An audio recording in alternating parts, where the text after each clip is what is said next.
आप सभी को मेरा प्यार भरा नमस्कार। इससे पहले हम हिंदी व्याकरण के बारे में गहराई से एक वीडियो आप सबों के सामने प्रस्तुत किए हैं और अब हम वर्ण के बारे में पढ़ेंगे।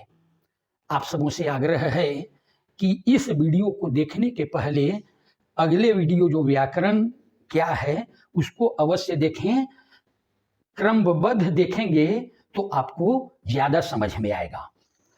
चलिए अब हम लोग वर्ण के बारे में अध्ययन करते हैं। वर्ण है क्या? तो अध्ययन के बाद हम पाते हैं कि मुख से निकलने वाला स्वतंत्र स्वर ध्वनि कहलाता है। एकदम साधारण भाषा में हम लोग समझेंगे कि मुख से निकलने वाला बिना रोक टोक के स्वर को ध्वनि कहते हैं और इन्हीं ध्वनियों को प्रयोग में लाने के लिए कुछ चिन्ह की व्यवस्था की गई है। उस चिन्ह को हम वर्ण कहते हैं। कुछ विद्वानों के अनुसार वर्ण की परिभाषा इस प्रकार दी गई है जो आप लोग देखें। चलिए अब हम लोग व्याकरण के विद्वानों द्वारा जो वर्ण की कुछ परिभाषाएं दी गई है उसको देखते हैं। एक विद्वान वर्ण की परिभाषा इस प्रकार से दिए हैं, भाषा की सबसे छोटी इकाई ध्वनि है और इन ध्वनियों को व्यक्त करने वाले लिपि चिन्ह को वर्ण कहते हैं। यहाँ पर एक शब्द आया लिपि चिन्ह। अब हम लोग यह देखेंगे कि लिपि चिन्ह का अर्थ क्या होता है। देखिए, लिपि चिन्ह, इसका अर्थ होता है आकार प्रकार के चिन्ह। आकार प्रकार के चिन्ह। चलिए अब दूसरे परिभाषा जो सबसे प्रचलित परिभाषा है उस परिभाषा को देखते हैं। वर्ण उस मूल ध्वनि को कहते हैं जिसका खंड या टुकड़ा न हो। बहुत सुंदर परिभाषा यह है। बचपन में हम सभी इसी परिभाषा को याद करते थे। अब देखिए यहाँ पर कुछ बातें आई है। खंड या टुकड़ा,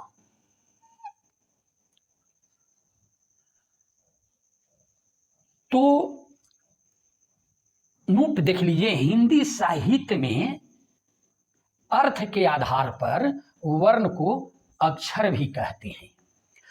अब वर्ण को अक्षर क्यों कहते हैं, थोड़ा इस पर हम लोग ध्यान दें। अक्षर का अर्थ होता है, अक्षर का अर्थ होता है अविनाशी। अक्षर का अर्थ होता है अविनाशी, यानी कि जिसका विनाश न हो, जो न घट सके और न नष्ट हो सके। और यही बात जब वर्ण की परिभाषा को देखते हैं तो पाते हैं कि जिसका खंड या टुकड़ा न हो।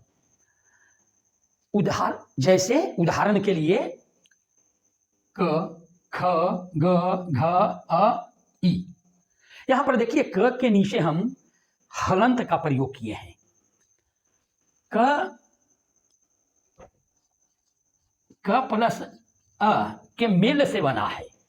हम यहाँ पर जो अस्वर है उसे हटा करके और यहाँ हलंत का प्रयोग करते हैं, यानी क को स्वतंत्र रूप से बोलते हैं या लिखते हैं जब हलंत लगाते हैं तब। अब हम वर्णमाला की ओर चलते हैं। तो अब हम लोग वर्णमाला को देखते हैं कि वर्णमाला है क्या। देखिए, वर्ण के बारे में हम लोग पहले जान चुके हैं। यहां पर एक शब्द आया माला। तो माला का अर्थ होता है, माला का अर्थ होता है माल, लड़ी, श्रेणी, क्रमबद्ध समूह।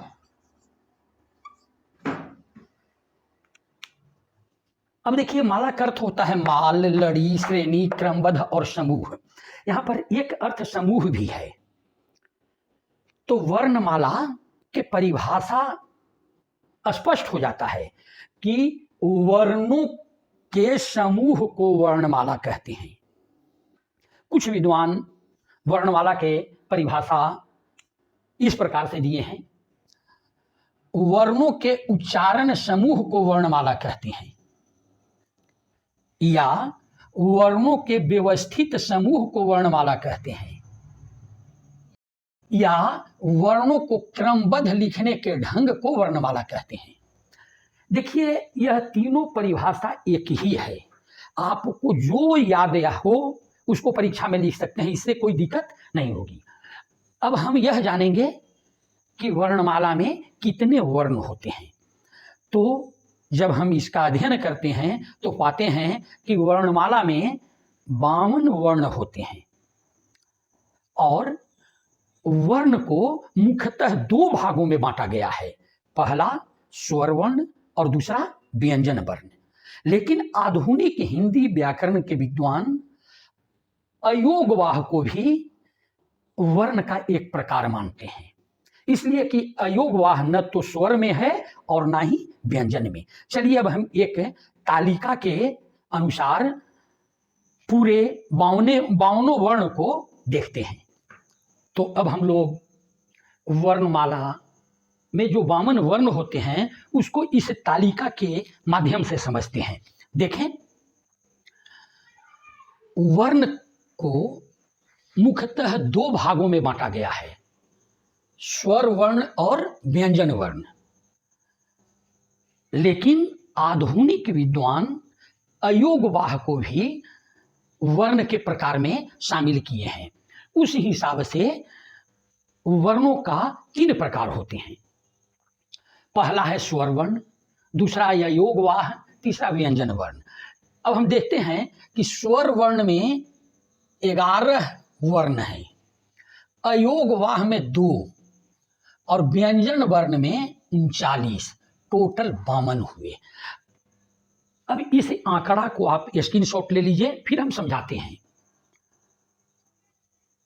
देखिए, ह्रस्व स्वर, स्वर वर्ण के 3 भेद होते हैं। ह्रस्व स्वर, दीर्घ स्वर और एक प्लुत स्वर होता है। तो ह्रस्व स्वर में अ, उ और री आते हैं। क्योंकि इसमें किसी प्रकार की कोई मात्रा नहीं लगी हुई है, एक मात्रा है। दीर्घ स्वर में आ, बड़ी ई, बड़ी ऊ, ए, ओ, औ, ये 7 हो गए, 7 4 11। अयोगवाह में अन और अह, 1 और 1 2। व्यंजन वर्ण में है स्पर्श व्यंजन 25 कवर्ग से पवर्ग तक, उच्छिष्ट व्यंजन 2, अंतस्थ व्यंजन 4, उष्म व्यंजन 4 और संयुक्त व्यंजन 4। कुल मिलाकर के वर्णमाला में 52 वर्ण होते हैं। अब हम जो वर्ण का प्रकार है, पहला स्वर वर्ण, उसके बारे में जानते हैं। चलिए, अब स्वर वर्ण के बारे में हम लोग पढ़ें।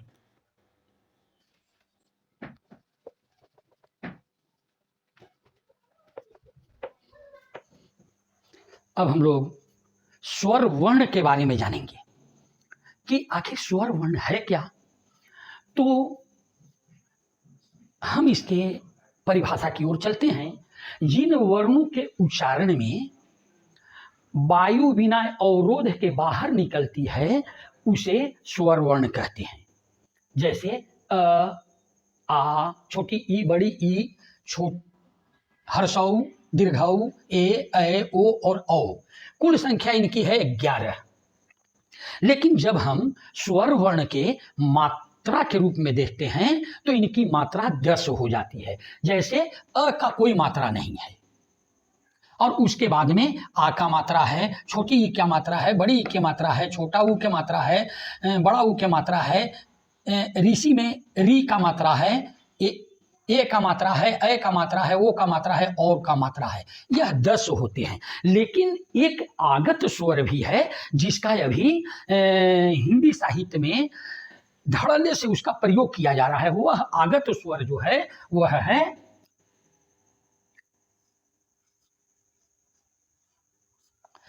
इस स्वर का गिनती नहीं किया जाता है, लेकिन बोलने और लिखने में इसका प्रयोग किया जाता है। क्योंकि अंग्रेजी शब्द को जब हमें हिंदी में लिखते हैं तो उस समय इस वर्ण की आवश्यकता पड़ती है, आगत वर्ण की आवश्यकता पड़ती है। जैसे डॉक्टर, कॉलेज, उस समय इस आगत स्वर की आवश्यकता पड़ती है। चलिए अब हम लोग जानेंगे कि हर्ष स्वर क्या है, दीर्घ स्वर क्या है और प्लुत स्वर क्या है। इसे समझें।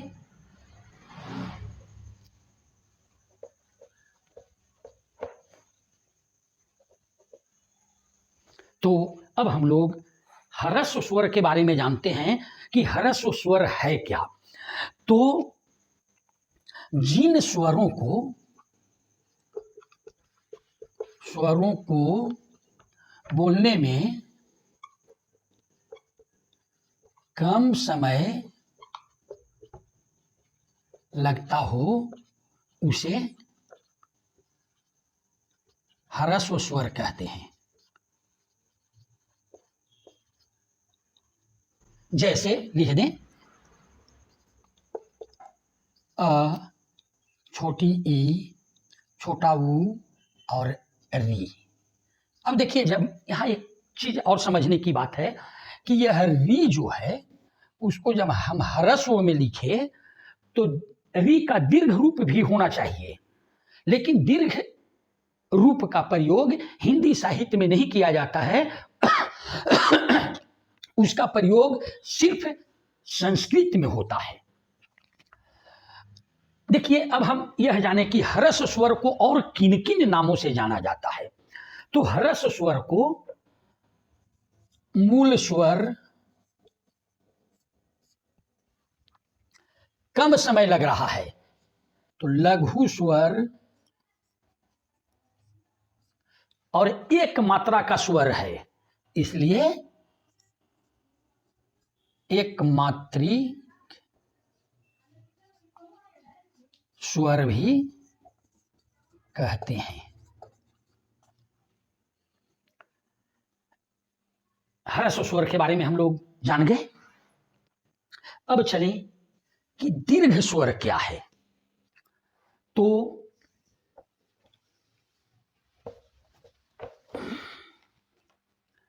दीर्घ स्वर जिन स्वरों को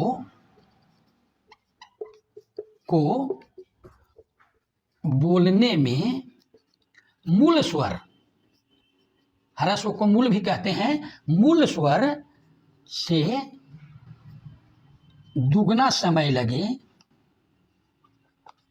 उसे दीर्घ स्वर कहते हैं।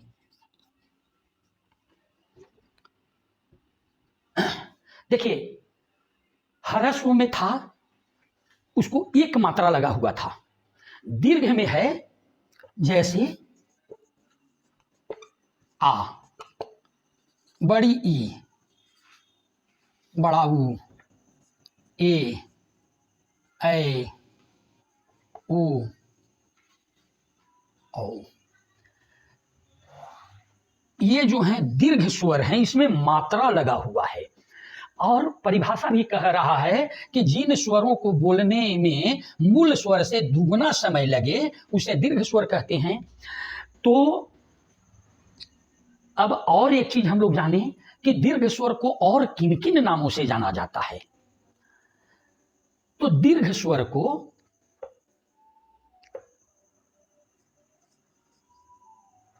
द्विमात्रिक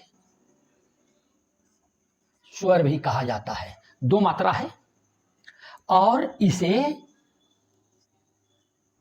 गुरु मात्रा भी कहा जाता है। गुरु मात्रा, देखिए, द्विमात्रिक तो इसलिए कि इसमें दो मात्रा लगा हुआ है, और गुरु मात्रा इसलिए कि मूल स्वर से अधिक समय लगता हो और मूल समय से बड़ा है। गुरु का अर्थ होता है महान या बड़ा। वैसे तो उसका हम शाब्दिक अर्थ में जाएंगे तो गु का अर्थ होता है अंधकार और रु का अर्थ होता है प्रकाश, यानी कि जो अज्ञानता रूपी अंधकार को दूर करके ज्ञान के प्रकाश में लावे वही गुरु कहलाते हैं। लेकिन यहाँ पर गुरु महान से लिया गया है, यहाँ पर गुरु का अर्थ जो है वह महान से लिया गया है। इसमें 7 स्वर आते हैं।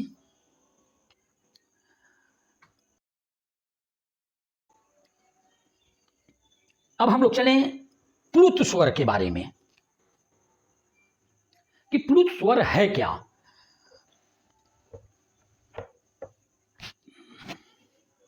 प्लुत स्वर जिन स्वरों के उच्चारण में मूल स्वर से तिगुना समय लगे उसे प्लुत स्वर कहते हैं। देखिए यहां पर प्लुत आया। प्लुत का अर्थ होता है छुपा हुआ।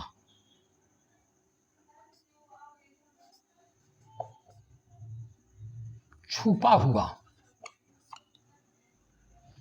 प्लुत का अर्थ होता है छुपा हुआ।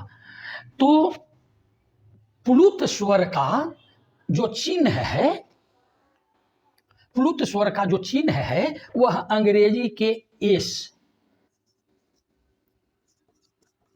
जी के अंग्रेजी के एस के समान होता है। अब देखिए इसका प्रयोग हम लोग करते हैं, जैसे पीटी विद्यालय में प्रार्थना करते हैं या कोई गेम टीचर आते हैं परेड कराते हैं, वैसी स्थिति में वो बोलते हैं सावधान। यहाँ पर सावधान जो है वह घिंचा रहा है, घिंचा रहा है।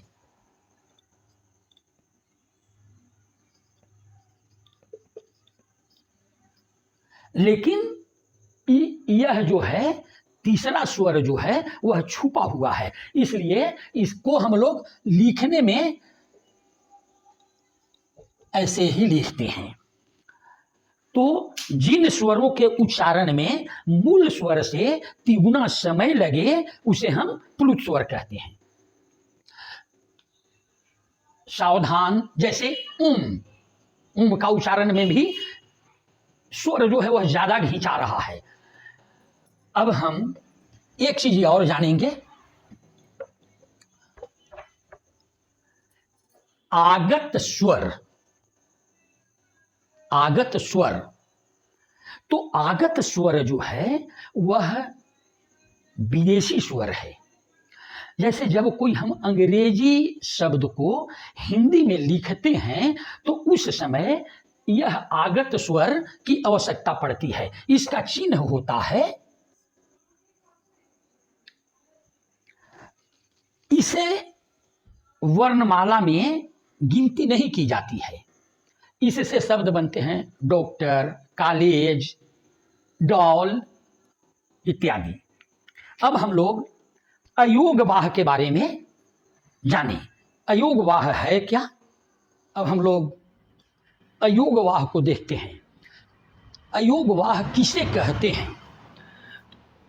ऐसे वर्ण जो योग से उच्चारित होता है और व्यंजन वर्णों का उच्चारण वहन करता है।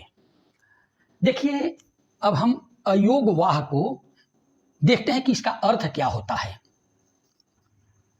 अयोग का अर्थ होता है अलगाव या बिलगाव, और वहन का अर्थ होता है, वाह का अर्थ होता है ढोने वाला। अब देखिए अयोगवाह क्या है? जो अलगाव और बिलगाव का भार को ढोता है। यह अलगाव और बिलगाव क्या है? इस परिभाषा से देखिए, अयोग से सुर उच्चारित होता है और व्यंजन वर्णों का उच्चारण वहन करता है। यह न तो शुद्ध रूप से स्वर है और न शुद्ध रूप से व्यंजन है। इसलिए आधुनिक विद्वानों ने इसे वर्ण के एक प्रकार में शामिल कर लिए हैं। अब हम लोग यह देखें कि अयोगवाह में कौन कौन से वर्ण आते हैं। तो पहला है अन और दूसरा है अह। इसको अनुस्वार कहते हैं और अह को विसर्ग कहते हैं। अन को अनुस्वार कहते हैं और अह को विसर्ग कहते हैं। अब हम यह देखेंगे कि इनका अनुस्वार और विसर्ग का प्रयोग कहां होता है। तो देखिए ये जो अन है इसका चिन्ह है, इसका प्रयोग जो है वह स्वर के बाद होता है और इनका उच्चारण नाक से होता है। जैसे अन नाक से उच्चारण होता है और यह जो चिन्ह है अनुस्वार का वह स्वर और व्यंजन दोनों वर्णों पर लगाया जाता है। जैसे देखिए चंचल, कंठ। अब देखिए यहां आ गया अंचल। तो इसी प्रकार से देखिए स्वर, सॉरी यह व्यंजन, यह भी व्यंजन और यह स्वर, तो इसका प्रयोग जो होता है स्वर और व्यंजन दोनों के ऊपर होता है। चलिए अब हम विसर्ग को देखते हैं। तो विसर्ग का उच्चारण है वह लगभग ह के समान होता है, किंतु स्पष्ट ह का उच्चारण नहीं होता है। जैसे इसका चिन्ह है तो इसका प्रयोग होता है, जैसे देखिए प्रातः, पूरा ह का यहां पर प्रयोग नहीं हो रहा है। अतः, नमः, यही आपका विसर्ग है। एक और हम जानेंगे, वह है उसको वर्णमाला में गिनती नहीं की जाती है, लेकिन हिंदी साहित्य में उसका प्रयोग बहुत ज्यादा देखने को मिलता है।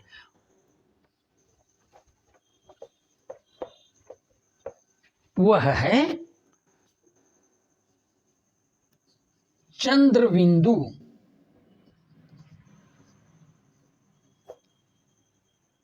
चंद्रबिंदु,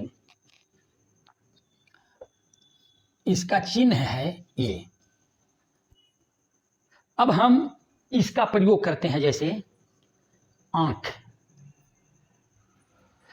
और यह चंद्रबिंदु जो है उसका उच्चारण जो होता है वह नाक और मुंह के माध्यम से होता है। जैसे हम लिखते हैं आंख, मांग। अब देखिए एक ऐसा आपको शब्द बता रहे हैं, जैसे देखिए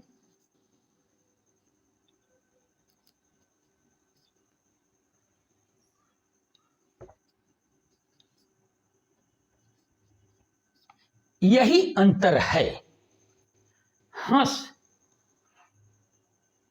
और हंस। अगर हम उस पर अनुस्वार लगाएंगे तो वह हंस हो गया और चंद्रबिंदु लगाएंगे तो वह हंस हो गया। इसलिए ये जो आपका चंद्रबिंदु है, उसका भी प्रयोग हिंदी में बहुत ज़्यादा हो रहा है। अब हम समझते हैं कि आप सभी अयोगवाह को भी अच्छी तरह से समझ गए होंगे। चलिए अब हम व्यंजन वर्ण को एक डाटा के माध्यम से समझते हैं। अब हम लोग व्यंजन वर्ण के बारे में विस्तृत रूप से जानकारी लेंगे इस तालिका के माध्यम से। सबसे पहले हम लोग यह जाने कि व्यंजन वर्ण है क्या।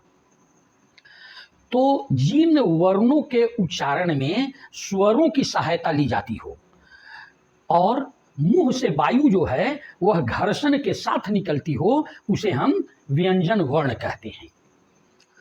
व्यंजन वर्ण का परिभाषा हो गया।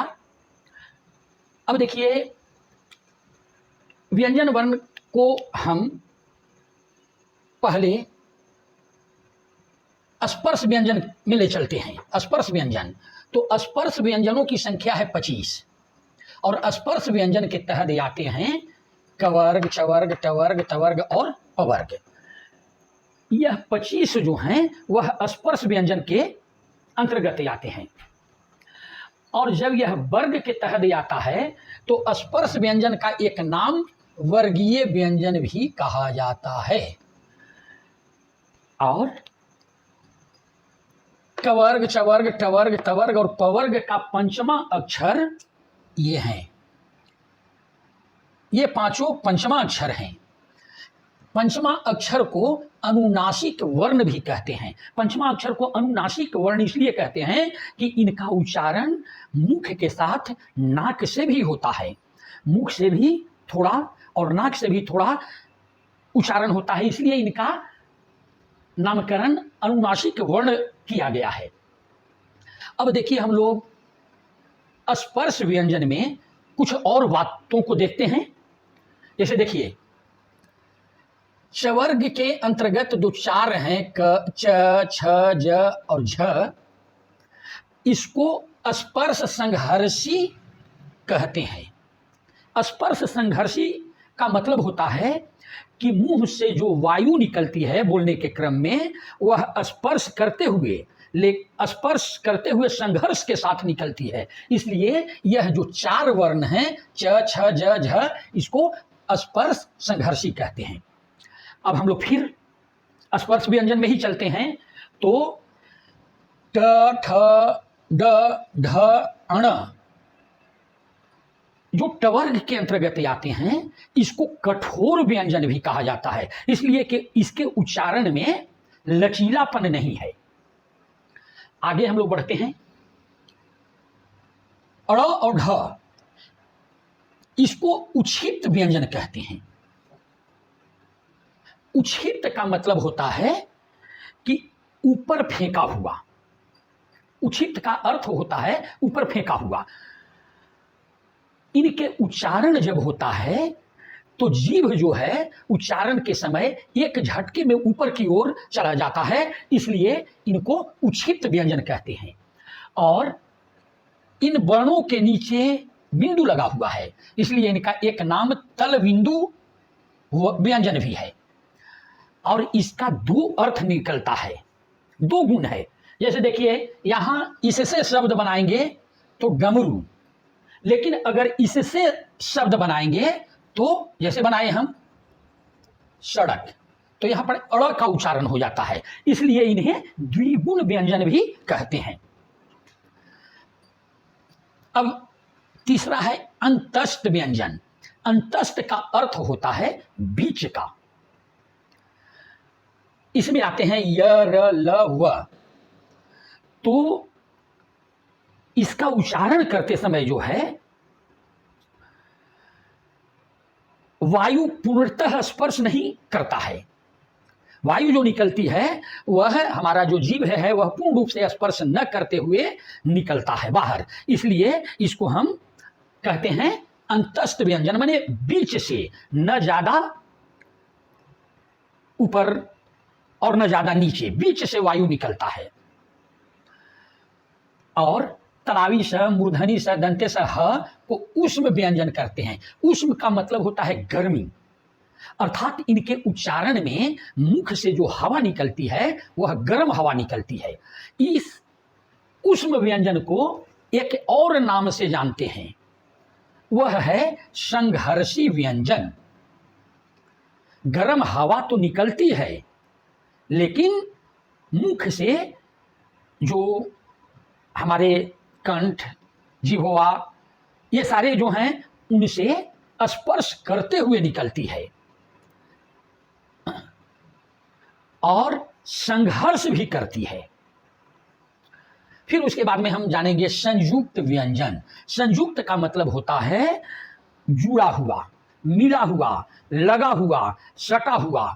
तो इसमें दो वर्णों के योग से इनका निर्माण हुआ है, इसलिए इन्हें संयुक्त व्यंजन कहते हैं। अब देखिए कुछ और बातें हैं व्यंजन में, जैसे य और व दोनों को संघर्षहीन व्यंजन कहते हैं। जैसे इनके उच्चारण में कोई संघर्ष नहीं करना पड़ता है, मुख से जो वायु निकलती है उसे संघर्ष नहीं करना पड़ता है, इसलिए इन्हें संघर्षहीन व्यंजन कहते हैं। और ये दोनों जो हैं य और व, उसे अर्ध स्वर भी कहते हैं। अगर हमको परीक्षा में पूछा जाए कि अर्ध स्वर किसे कहते हैं तो वहां पर हम य और व को देंगे। ऐसे बहुत सारे किताब में य, र, ल, व ये चारों को अर्ध स्वर कहा गया है। लेकिन अब हम नीचे देखते हैं, र जो है वह लुंठित या प्रकंपित व्यंजन है। लुंठित या प्रकंपित का मतलब होता है कि जो हमारे मुख से स्वर निकलता है कंपन के साथ निकलता है। जैसे हम र का उच्चारण करते हैं, र थोड़ा कंपन होता है, इसलिए इसको हम लुंठित या प्रकंपित व्यंजन भी कहते हैं। और अंत में है ल, इसको पार्श्विक व्यंजन कहते हैं, व्यंजन भी कहते हैं। पार्श्विक का अर्थ होता है दोनों तरफ से हवा निकलना, यानी कि जब इसका उच्चारण करते हैं तो हमारे मुख से जो वायु निकलता है जीभ के दोनों तरफ से निकलता है, इसलिए इसे हम पार्श्विक व्यंजन कहते हैं। आज हमारा व्यंजन का क्लास यहीं पर समाप्त होता है। और जितने भी वर्ण के अंतर्गत, चाहे वह स्वर वर्ण आए हों, अयोग वह आए हों, व्यंजन वर्ण आए हों, हम अपने तरफ से प्रयास किए हैं कि आपको अच्छी तरह से समझावें। जय हिंद।